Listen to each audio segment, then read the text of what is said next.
Hello everyone, welcome back to class 8 science chapter 10, reaching at the age of adolescence.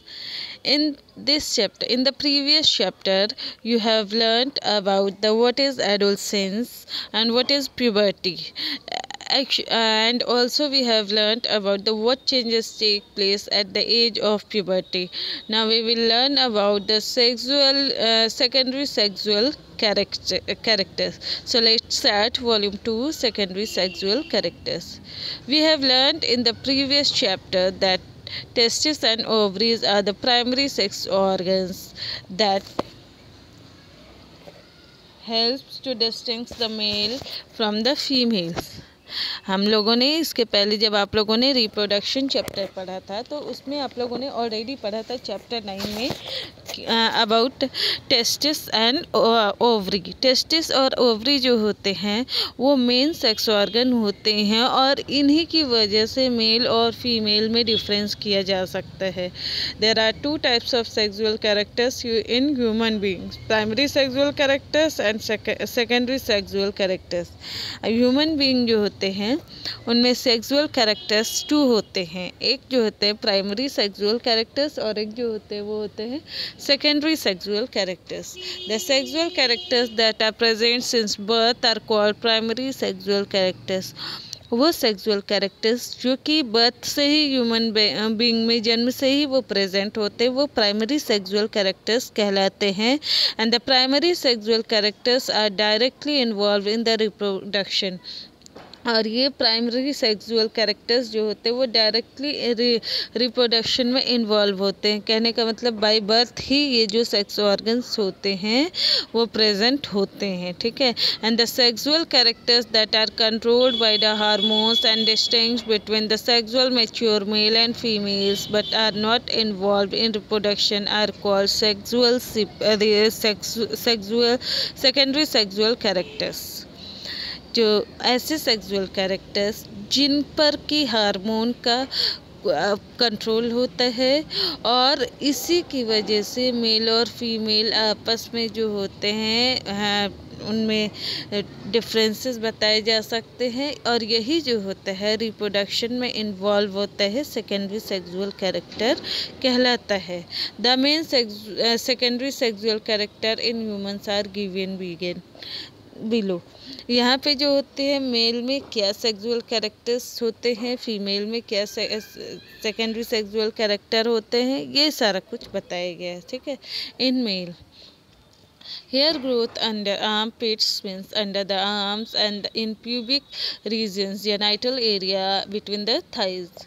Mail में क्या होते हैं कि आर्मपिट और जेनाइटल एरियाज यानी कि जो प्राइवेट पार्ट होते हैं उसके आसपास जो होते हैं हेयर ग्रोथ करते हैं और सेम यही हेयर ग्रोथ आर्मपिट और जेनाइटल पार्ट जो होते हैं उनके आसपास यानी कि जो प्राइवेट पार्ट होते हैं उनके आसपास हेयर ग्रोथ बॉयज़ में भी होते हैं, गर्ल्स में भी होते हैं, okay. Next, hair also grow on other parts of the body like chest and face, mustache and beard. यहाँ पे जो होती हैं जो बॉयज़ होती हैं उनमें बॉडी के अदर पार्ट में भी हेयर ग्रोथ होते हैं, उनके चेस्ट पे हेयर का ग्रोथ होता है, फेस पे भी मस्टैच और बियर्ड यानी दाढ़ी और मूंछ आते हैं, ठीक है। Next point, body becomes more muscular due to the development of muscles. Body muscles growth के और डेवलपमेंट की वजह से ज़्यादा मस्कुलर हो जाता है। Next point, the voice depends due to the growth of voice box prominent Adam's apple. जो वॉइस जो होती है वो बहुत हैवी हो जाती है, क्यों? जो उसमें वॉइस बॉक्स जो होते हैं ग्रोथ होता है उसमें एडम्स एप्पल जो होता है, एडम एप्पल यानी कि वॉइस बॉक्स के ग्रोथ की वजह से वॉइस के जो वॉइस होती है वो हैवी हो जाती है। चेस्ट एंड शोल्डर्स ब्रॉडन, इनके चेस्ट और शोल्डर जो होते हैं वो और चौड़े हो जाते हैं। Increase in stature, adult males are taller than adult females on an average। इनके स्टेचर यानी इनकी शारीरिक बनावट में इनकी लंबाई में ग्रोथ होती है और ये जो एडल्ट मेल होते हैं वो एडल्ट फीमेल के कंपैरिजन में हमेशा जो होते हैं वो लंबे होते हैं। Next, heavier skull and bone structure, इनके स्कल और बोन ये दोनों जो होते हैं हैवी हो जाते हैं। टेस्टिस स्टार्ट प्रोड्यूसिंग स्पर्म्स, इनके जो टेस्टिस होते हैं वो स्पर्म बनाना शुरू कर देते हैं। All these changes in adolescence boys are brought about by the secretion of male sex hormone called testosterone. Boys में ये सारे जो भी चेंजेस होते हैं वो मेल सेक्स हार्मोन टेस्टोस्टेरोन के सिक्रेशन की वजह से ही ये सारे चेंजेस आते हैं। और इससे के पहले ये सेक्स हार्मोन टेस्टोस्टेरोन का सिक्रेशन नहीं होता है, इसलिए बॉडी में ये सारे चेंजेस नहीं होते हैं। ठीक है। Next, in female hair grow under armpits and pubic region, जो फीमेल होती हैं उनमें भी हेयर ग्रोथ होता है आर्मपिट यानी कि अंडर आर्म्स और प्यूबिक रीजन यानी उनके प्राइवेट पार्ट का जो एरिया होता है वहाँ पे हेयर ग्रोथ करने लगते हैं। Ovaries start to release egg, ovary जो होते हैं उनसे एग रिलीज होना शुरू हो जाता है। मेंस्ट्रुअल साइकिल और मंथली पीरियड स्टार्ट, गर्ल्स में जो होते हैं अब मेंस्ट्रुएशन यानी मेंस्ट्रुअल साइकिल भी होना शुरू हो जाता है। ये मेंस्ट्रुएशन या मेंस्ट्रुअल साइकिल क्या है ये नेक्स्ट टॉपिक में आप लोग को बताया जाएगा। Next point, development of breast take place, इस एज में गर्ल्स में ब्रेस्ट का डेवलपमेंट होना शुरू हो जाता है। Hips broaden and become more curved and prominent, उनके हिप्स जो होते हैं ब्रॉड होने लगते हैं, चौड़े होने लगते हैं और ज़्यादा कर्व्ड होते हैं।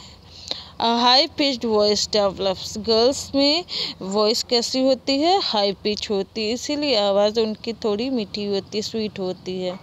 The secondary sexual characters in the girls are produced by female sex hormones called estrogen and progesterone formed in ovary. ये गर्ल्स में ये जो बॉडी में चेंजेस होती है, जो सेकेंडरी सेक्सुअल कैरेक्टर्स का डेवलपमेंट होता है, ये इनकी ओवरी से रिलीज़ होने वाले सेक्स हार्मोन यानी एस्ट्रोजन और प्रोजेस्टेरोन की वजह से ही ये बॉडी में सारे चेंजेस आते हैं। Now we will learn about the hormones. What is hormones? The physical, mental, intellectual and emotional changes that occur at the adolescence are controlled by hormones. Adolescence stage पर physical, mental, intellectual और emotional, ये जितने भी यानी कि शारीरिक, मानसिक, intellectual intelligence बुद्धि की और उनके इमोशन की में जो भी चेंजेस आते हैं, ये सारा कुछ जो होते हैं हार्मोन के द्वारा कंट्रोल किया जाता है। Okay, so hormones are chemical substances that coordinate the activities of organism and their growth. Hormones वो केमिकल सब्सटेंस होते हैं जो किसी भी ऑर्गेनिज्म के ग्रोथ और उनकी एक्टिविटी को कोऑर्डिनेट करता है, कमांड करता है। And they act as messengers, so they are termed as chemical messenger of the body. ये हार्मोन्स जो होते हैं वो मैसेंजर का काम करते हैं, यानी कि एक जगह से दूसरी जगह तक बॉडी ऑर्गन्स के मैसेज को पहुंचाते हैं, इसीलिए इनको बॉडी का केमिकल मैसेंजर भी कहा गया है। The hormones are secreted by endocrine glands and there are many endocrine glands in the body. जो हार्मोन का सिक्रेशन होता है वो हमारे एंडोक्राइन, ये जो हार्मोन्स हैं इनका सिक्रेशन हमारी बॉडी में एंडोक्राइन ग्लैंड्स के थ्रू होता है। ठीक है, जो कि हमारी बॉडी में प्रेजेंट होते हैं। Let us know how the endocrine system function. चलो हम देखते हैं कि किस तरीके से ये एंडोक्राइन ग्लैंड जो होता है, ये एंडोक्राइन सिस्टम जो फंक्शन जो होता है वो होता है। Endocrine glands release hormones directly into the blood stream. Endocrine glands जो होते हैं वो हमारे ब्लड स्ट्रीम में डायरेक्ट जो होते हैं वो हार्मोन का सिक्रेशन करते हैं।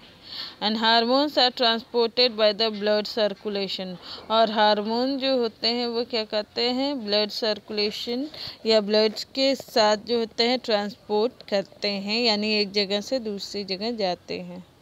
Hormones are chemical messenger that carry information and instruction. Hormones जो होते हैं वो क्या होते हैं, केमिकल मैसेंजर होते हैं जो कि मैसेजेस या इंस्ट्रक्शन को एक जगह से दूसरी जगह तक लेके जाते हैं। A hormone reaches a specific body part such as an organ, tissue or cell where the message is to be sent. Hormone exact उसी पार्ट में या उसी ऑर्गन या उसी टिश्यू में या उसी सेल में जाता है जहाँ की मैसेज को पहुँचाना है। सच a body part is called the target site. तो इसलिए बॉडी का वो पार्ट जहाँ पे हार्मोन को जाना है वो क्या कहलाता है, टारगेट साइट कहलाता है। And the target site respond to the hormone, और टारगेट साइट जो होते हैं वो हार्मोन्स के लिए रिस्पॉन्ड देते हैं। डू यू नो, क्या आप जानते हो?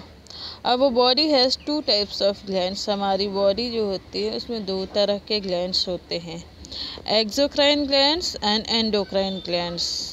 एक्सोक्राइन, एक्सो मीन्स होता है outer and endo means inner. तो ऐसे ग्लैंड्स जो कि बॉडी के अंदर हैं एक्सोक्राइन ग्लैंड्स, और जो बॉडी के बाहर है वो एक्सोक्राइन ग्लैंड्स, और जो बॉडी के अंदर हैं एंडोक्राइन ग्लैंड्स कहलाते हैं। Exocrine glands release their secretion with the help of ducts. Exocrine glands जो होते हैं वो क्या करते हैं कि डक्ट के थ्रू जो होते हैं वो सिक्रेशन करते हैं हार्मोन्स का।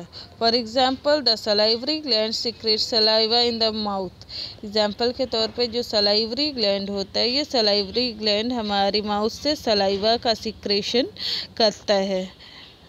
Similarly, the digestive glands secrete digestive juices in the digestive tract. उसी तरह से ये जो हमारे डाइजेस्टिव ट्रैक्ट में डाइजेस्टिव ग्लैंड होते हैं ये क्या करते हैं कि डाइजेस्टिव जूस का फॉर्मेशन करते हैं, और यही डाइजेस्टिव जूस जो होते हैं हमारे बॉडी में फूड को डाइजेस्ट करने में हेल्प करते हैं।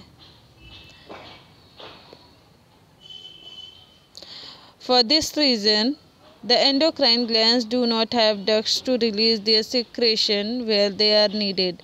Endocrine glands जो होते हैं उनका सिक्रेशन जहाँ से भी होता है उनको डक्ट की ज़रूरत नहीं होती है, ठीक है।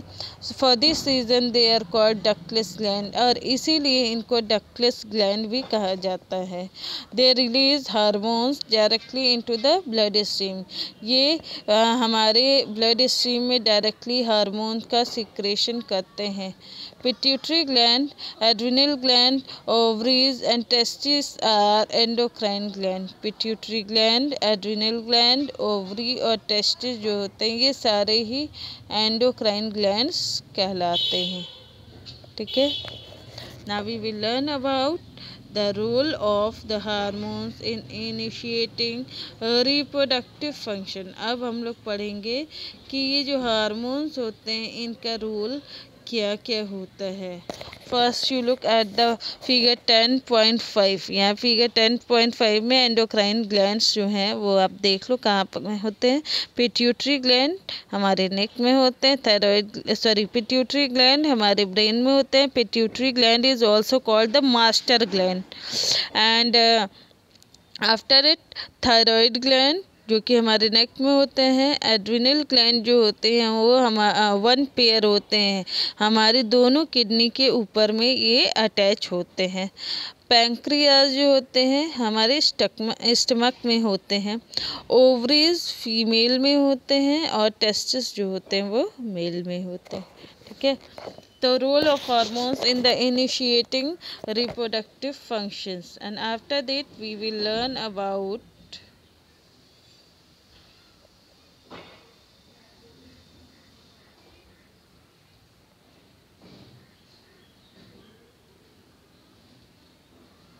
Role of the hormone in the initiating reproductive function. We will learn about it in the next volume. Thank you. Have a good day.